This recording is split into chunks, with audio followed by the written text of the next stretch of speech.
નમસ્કાર મિત્રો, નિબંધ લેખનમાં નિબંધ કેવી રીતે લખવો એના માટે આ વિડીયો ખાસ એન્ડ સુધી જોઈ લેજો. કારણ કે નિબંધ પ્રકારના પ્રશ્નોમાં પ્રસ્તાવનાથી ઉપસંહાર સુધી મુદ્દા સાથે નિબંધ લખવાનો હોય છે.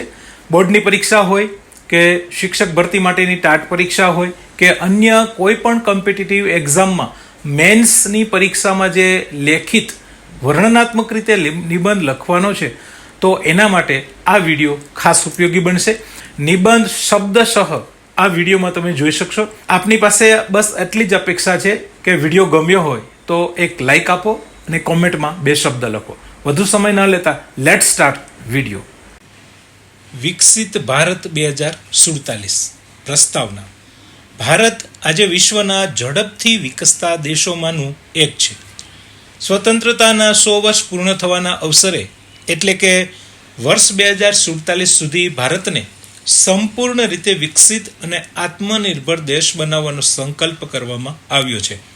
વિકસિત ભારત 2047 એ માત્ર સરકારનો કાર્યક્રમ નથી, પણ દરેક ભારતીયનું સપનું છે. સપના એ નથી જે ઊંઘમાં આવે, સપના એ છે જે આપણને ઊંઘવા ન દે. Doctor APJ Abdul Kalam. વિકસિત ભારત 2047 પણ એવું જ એક મહાસ્વપ્ન છે જેને સાકાર કરવા દેશના દરેક નાગરિકે પોતાની જવાબદારી સમજવી જરૂરી છે. આજે ભારત વિજ્ઞાન અને ટેકનોલોજી, શિક્ષણ, આરોગ્ય, ખેતી, અવકાશ વિજ્ઞાન અને અર્થતંત્ર જેવા અનેક ક્ષેત્રોમાં વિશ્વમાં પોતાની આગવી ઓળખ ઊભી કરી રહ્યું છે. વિકસિત ભારતનો અર્થ અને 5 પ્રણ. વિકસિત ભારત એટલે એવો દેશ જ્યાં દરેક નાગરિકને સારી શિક્ષણ વ્યવસ્થા, આરોગ્ય સુવિધા, રોજગાર, સુરક્ષા અને સમાન તક મળે, જ્યાં ગરીબી, બેરોજગારી અને ભ્રષ્ટાચાર ઓછા થાય અને લોકોનું જીવન સ્તર ઊંચું બને.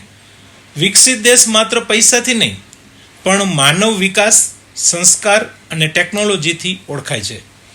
આપણા વડાપ્રધાન નરેન્દ્ર મોદીએ આઝાદીના અમૃત મહોત્સવ દરમિયાન લાલ કિલ્લા ઉપરથી 2047 સુધીમાં ભારતને વિકસિત રાષ્ટ્ર બનાવવા માટે 5 પ્રણ એટલે કે 5 સંકલ્પોનું આહ્વાન કર્યું હતું.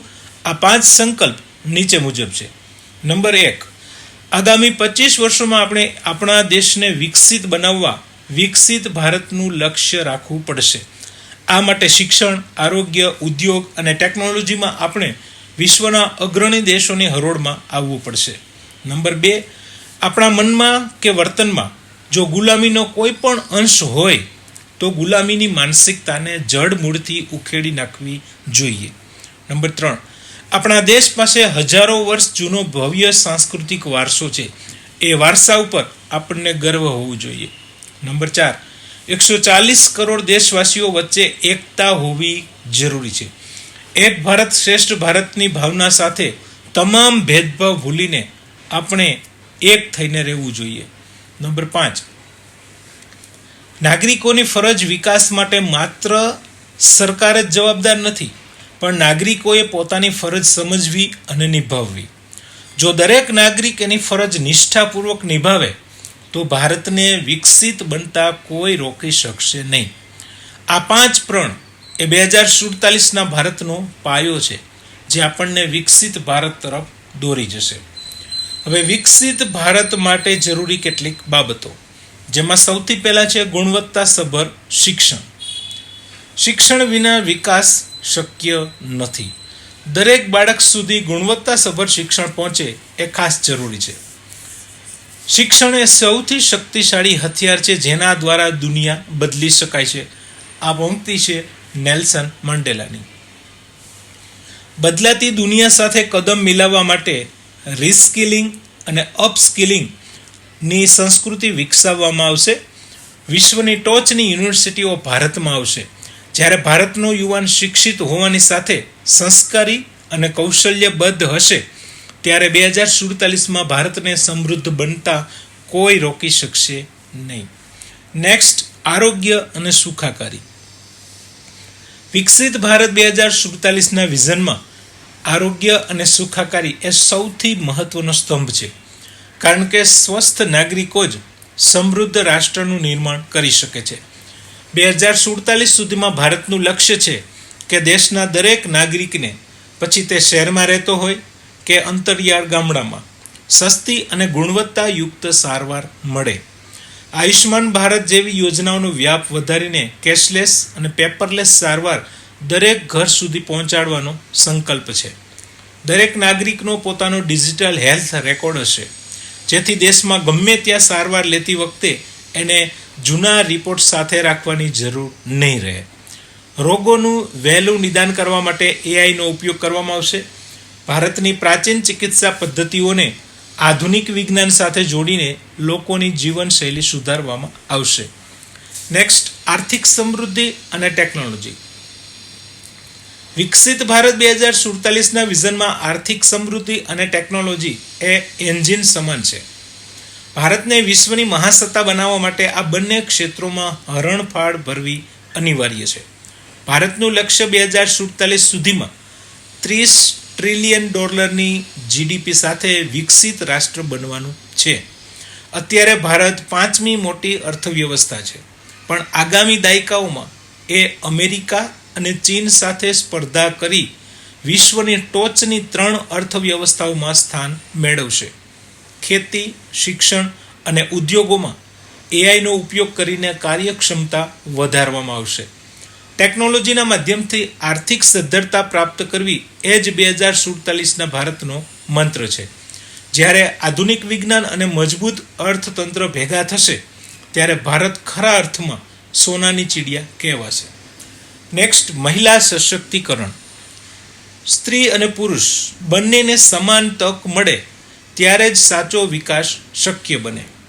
2047 સુધીમાં ભારત મહિલા વિકાસથી આગળ વધીને મહિલાઓ દ્વારા થતા વિકાસ ઉપર ધ્યાન કેન્દ્રિત કરશે. રાજકારણ, સંરક્ષણ, અવકાશ વિજ્ઞાન અને ઉદ્યોગ સાહસિકતામાં મહિલાઓ અગ્રેસર હશે. ગ્રામીણ મહિલાઓ આર્થિક રીતે આત્મનિર્ભર બનશે. જ્ઞાતિ, ધર્મ કે લિંગના ભેદભાવ વગર દરેક નાગરિકને સમાન ન્યાય મળે એવી ન્યાયિક પ્રણાલી હશે.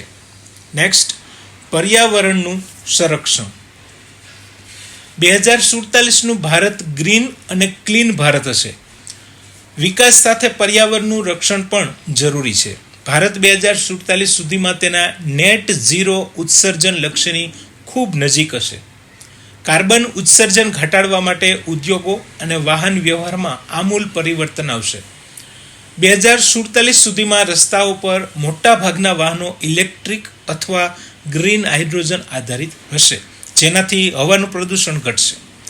ચીજવસ્તુઓનો ઉપયોગ, રિસાયકલ અને પુનઃ ઉપયોગ કરવાની પદ્ધતિ ઉપર ભાર મૂકવામાં આવશે, જેથી કુદરતી સંસાધનો બગાડ અટકે. નેક્સ્ટ, ભ્રષ્ટાચાર મુક્ત અને જવાબદાર સમાજ.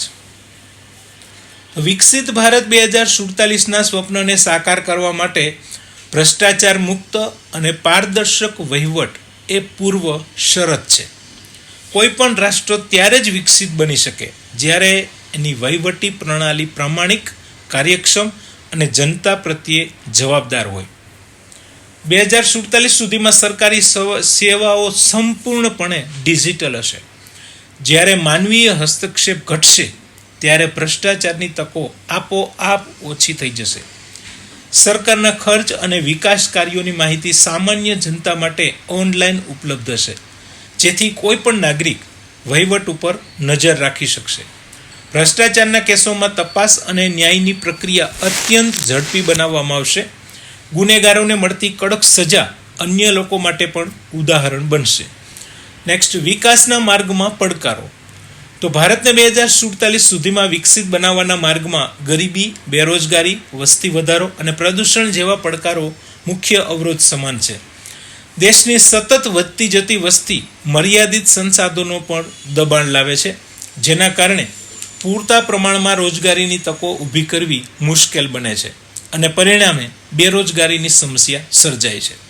આ આર્થિક અસ્થિરતાને લીધે સમાજનો એક મોટો વર્ગ હજુ પણ ગરીબી રેખા નીચે જીવવા મજબૂર છે, જે તેમને પાયાની સુવિધાઓથી વંચિત રાખે છે.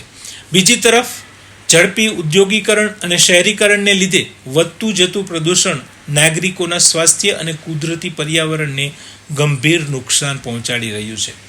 વિકસિત ભારતનું લક્ષ્ય પ્રાપ્ત કરવા માટે આપણે ટેકનોલોજી, કૌશલ્ય વિકાસ અને પર્યાવરણલક્ષી ટકાઉ નીતિઓ દ્વારા આ ચારેય પડકારોનો સામૂહિક ઉકેલ લાવવો અનિવાર્ય છે. નેક્સ્ટ, ઉપસંહાર. એકલા આપણે બહુ ઓછું કરી શકીએ છીએ, પણ સાથે મળીને ઘણું બધું કરી શકીએ છીએ. વિકસિત ભારત 2047 માત્ર એક સ્વપ્ન નથી, પણ 140 કરોડ ભારતીયોની આશા અને સંકલ્પ છે.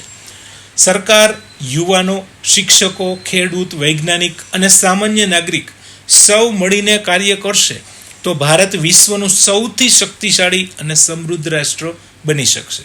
તો ચાલો આપણે સૌ દેશપ્રેમ, મહેનત અને જવાબદારી સાથે કાર્ય કરીને વિકસિત ભારતના નિર્માણમાં પોતાનું યોગદાન આપીએ.